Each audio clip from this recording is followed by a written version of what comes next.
To Algeria International, our voice in the world.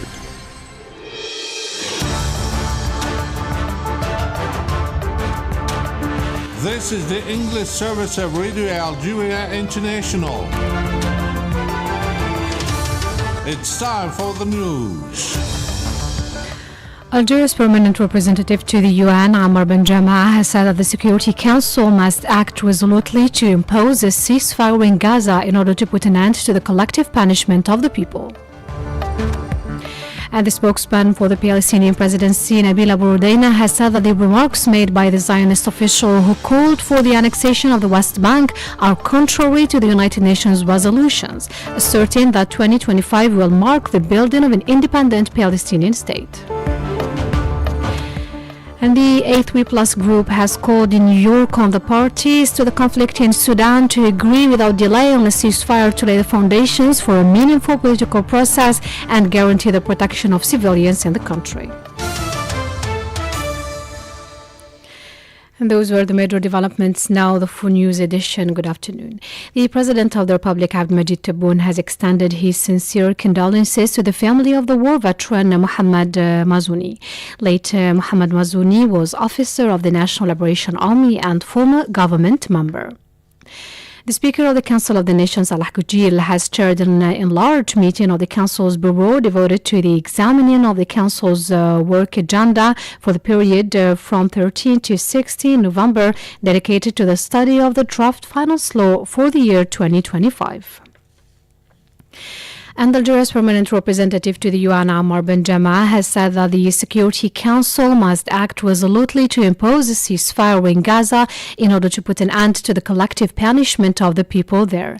During a session held by the UN Security Council at the request of Algeria, Guyana, Slovenia and Switzerland, the Algerian ambassador to the UN stressed that the Security Council must impose an immediate ceasefire to put an end to the Palestinian suffering. This Security Council must act now, decisively, to impose a ceasefire, an immediate ceasefire, an unconditional ceasefire, and a permanent ceasefire to end the collective punishment of the Palestinian people in Gaza and uphold our commitment to international humanitarian law. He added that the deterioration of the situation in Gaza was predictable and famine is now affecting the Palestinian population. On 9 October 2023, Israel announced its starvation campaign against Gaza. By December, Palestinians in Gaza made up 80% of the people in the world experiencing famine or catastrophic hunger.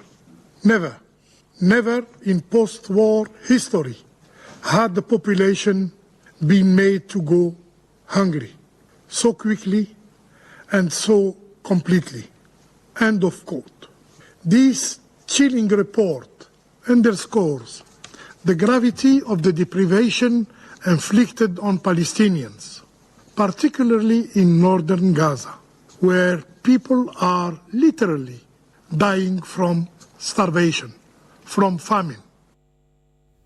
He added that the Israeli occupation aims to empty northern Gaza of its inhabitants by systematically displacing the Palestinians from this area.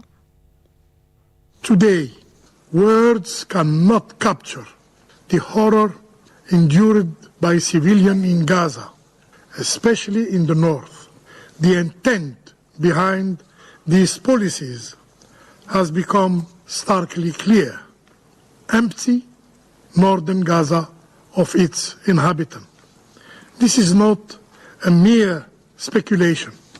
It reflects an established, recognized policy openly acknowledged by Israel, systematically aimed at displacing Palestinians from this area. Let's note that the UN Security Council came due to the alarming due to the alarming situation in Gaza in terms of famine, genocide and displacement. During his meeting with the Secretary General of the National Democratic Rally on the occasion of the anniversary of the proclamation of the State of Palestine, the ambassador of the State of Palestine to Algiers, Faiz Abu Aita, pointed out that the Palestinian people recognize the support of the brotherly Algerian state at all levels. More details with Majid Mira. The Palestinian ambassador said that the Palestinian people draw their strength from this continuous and uninterrupted Algerian support, welcoming the major diplomatic efforts made by Algeria within the United Nations Security Council and General Assembly, as well as in all international organizations to support the Palestinian people and put an end to the crimes of genocide. In this respect, he recalled that Algeria has proposed several draft resolutions to the Security Council as a non-permanent member representing the Arab group, but unfortunately the United States is blocking these initiatives by using its right of veto. The Palestinian ambassador also welcomed the decisions of the extraordinary Arab-Islamic summit held in Riyadh, as well as the content of the message sent by the President of the Republic to the participants in the summit, stressing that Algeria has stressed a strong position in favor of the Palestinian cause and support for the Palestinian position by calling for an immediate end to the brutal aggression against the Palestinian people, especially as the summit entrusted Algeria with a mission of advocating full membership of the State of Palestine in the United Nations. For his part, Mustafa Yahi stated on the eve of the commemoration of the proclamation of the State of Palestine in Algiers on 15th November 1988 that the Palestinian question is central to the Algerian people, specifying that Algeria, people and government, stands by the legitimate right of the Palestinian people to establish their independent state with Al-Quds as its capital. In this connection, Mr. Yahi strongly condemned the continuation of the brutal aggression of the Zionist occupation against the Palestinian people, calling for an immediate halt to these massacres and the imposition of economic, political and military sanctions against the criminal entity. You're also listening to Radio Algeria International, and 7 massacres have been committed by the Israeli occupation in the Gaza Strip over the past 24 hours, resulting in the killing of 47 civilians and the injury of 182 others.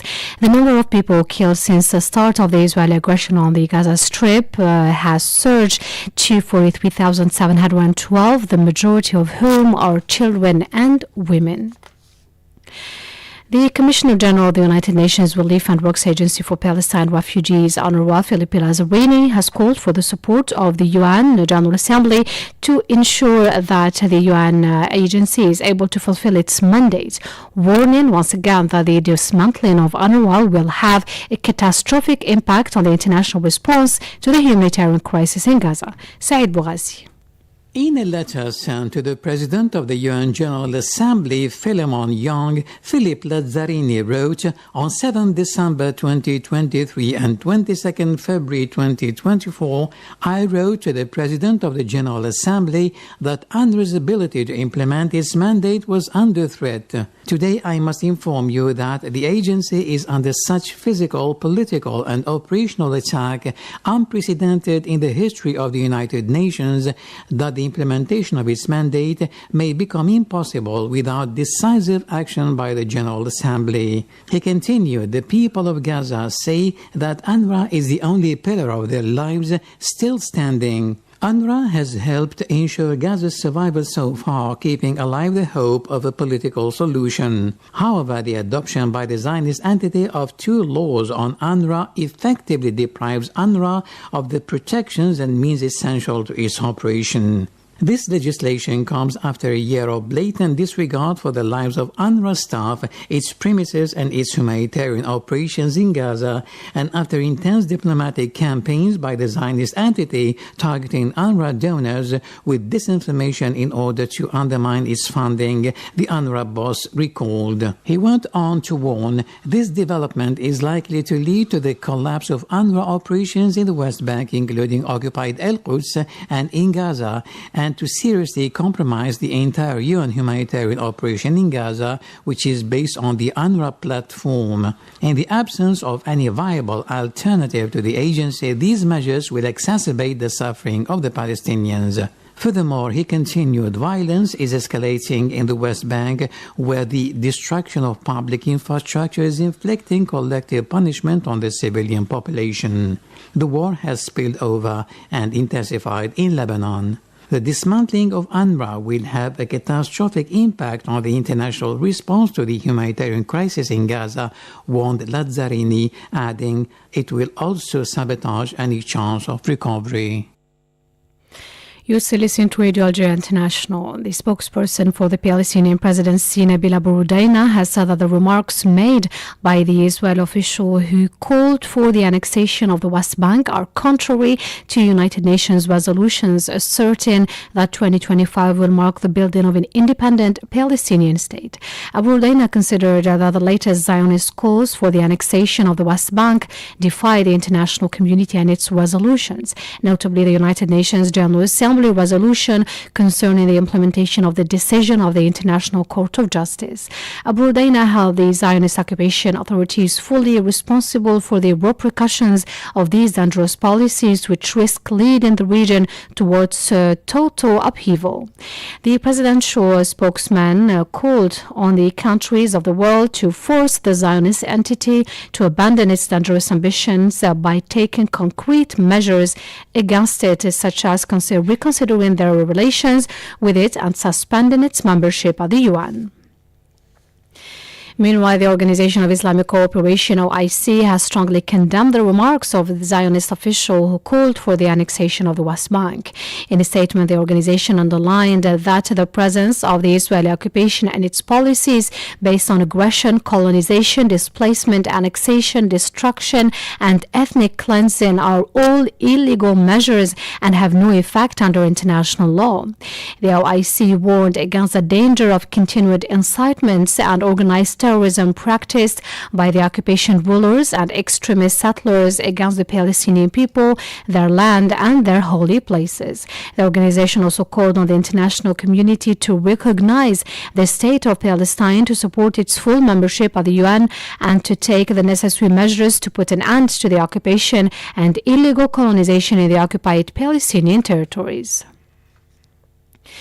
You still listen to Radio Algeria International, and a senior UN official has denounced the daily cruelty suffered by the population of the Gaza Strip, besieged and bombed by the Zionist entity, describing acts of the most serious international crimes. He said the words "or the injured people, no surviving family" were written on the arms of injured children.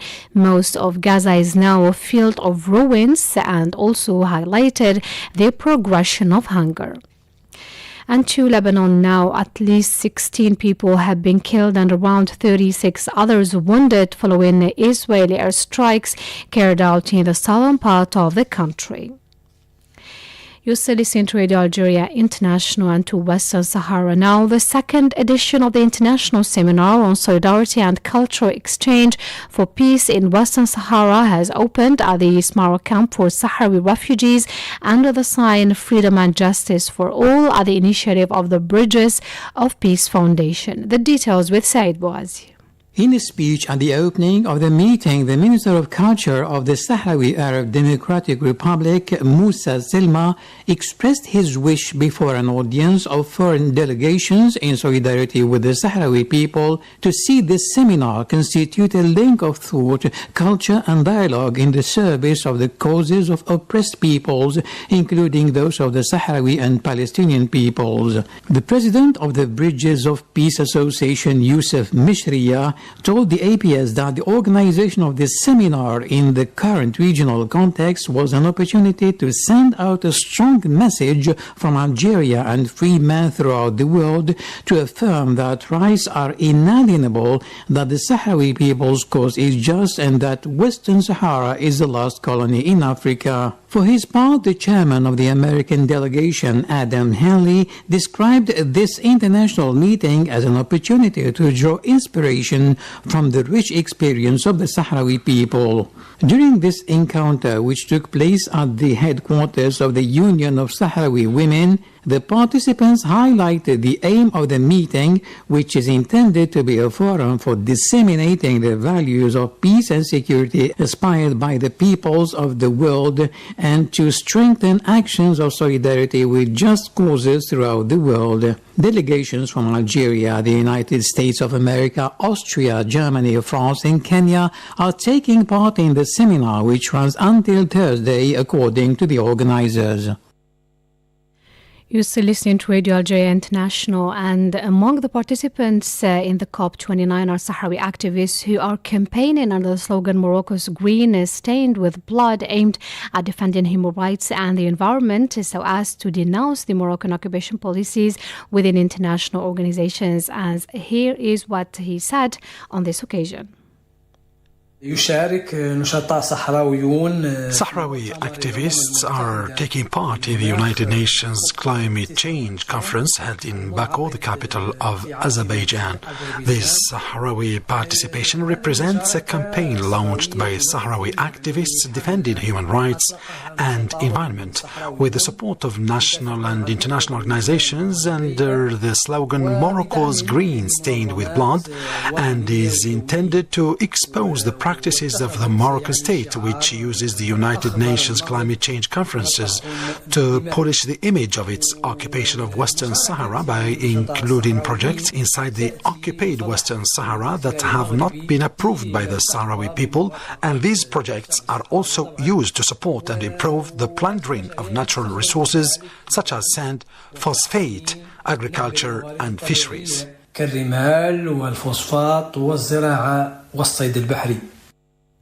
That was Ibrahim Saida, Sahrawi writer and journalist from the Sahrawi occupied territories. And the 8-Plus group has called in New York on the parties to the conflict in Sudan to agree without delay on a ceasefire to lay the foundations for a meaningful political process and guarantee the protection of civilians in the country. This appeal was made in a communique issued by the 8-Plus group, which includes the 3 African countries that are non-permanent members of the Security Council, as well as and read by Algeria's permanent representative to the UN, Ambassador Ammar Benjama, at a high-level meeting devoted to the situation in Sudan. And we seize this occasion to call again on external actors to abstain from fueling the conflict and respect international law.